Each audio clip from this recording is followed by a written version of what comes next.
So the next thing is that someone asked about atrophy, muscle atrophy, and so I had to think on that one a little bit because that's the first time somebody ever asked me about atrophy, and I've always experienced it by visualizing, not visualizing, excuse me, but seeing people go to the gym and just no response, especially people who are on their diets.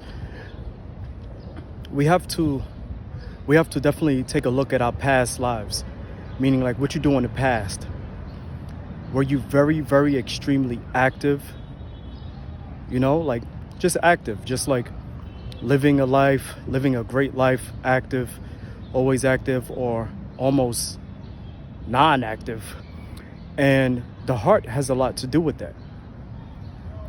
So the heart has what is called heart strings, tendons, basically tendons and ligaments, to keep the heart attached to the other parts of the organs and the rib cage and everything like that. Every time we injure a joint muscle, meaning like the tendons or ligaments, the heart is affected. Every time we tear down muscle tissue, the heart is affected. It's affected. It's definitely affected. You tear muscle tissue all the time, you get your muscles burn, they lose nutrition. And over the course of the years, if you are a person who's just living life and feeling good and not taking consideration of just the daily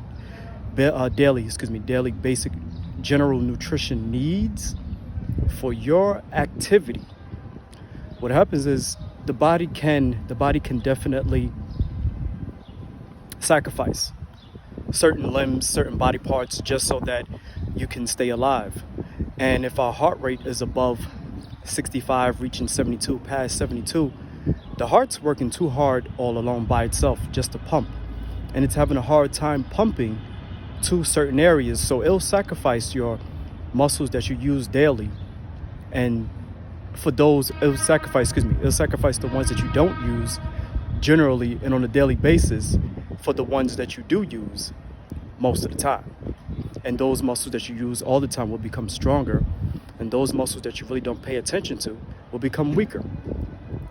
And I know we're all not training to be bodybuilders, but if you're active, you need to be taking in nutrition on it for cellular needs, and you need to take in protein almost 1.2 or 1.7 times your body weight. If you're fasting, that doesn't count.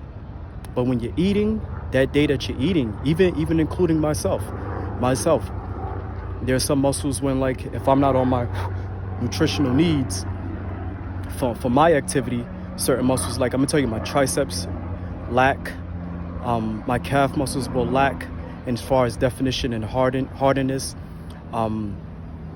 What else? There's a couple, actually. There's definitely a couple. Oh, and my hamstrings.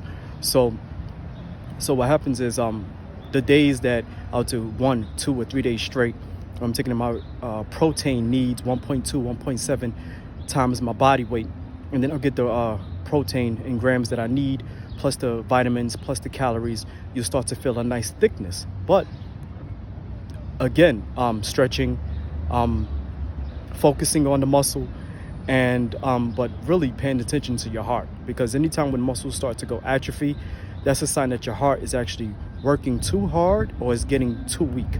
Peace.